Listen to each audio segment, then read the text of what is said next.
Welcome back to our channel. It's very easy way. Share to your friends now. First, open the two screws. Use spanner size 10 and loosen the bolt on top, till they can be hand loosen the rest. Then, remove the bolt. Repeat the same for another bolt at bottom also. Now, wiggle the tail light side to side to detach it. Twist the bulb holder in anti-clockwise to remove the burnt bulb. Twist and remove the burnt bulb. Replace the new light bulb. Push it in, twist, and install.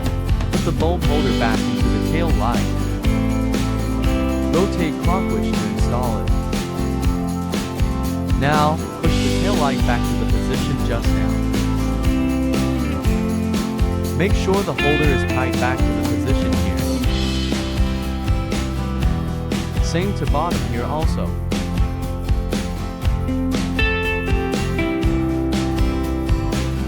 Yes, we almost done.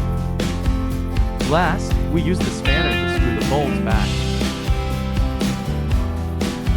One on the top and one on the bottom.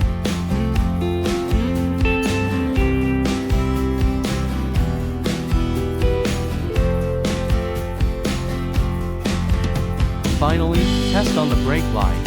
Complete. Thanks for watching.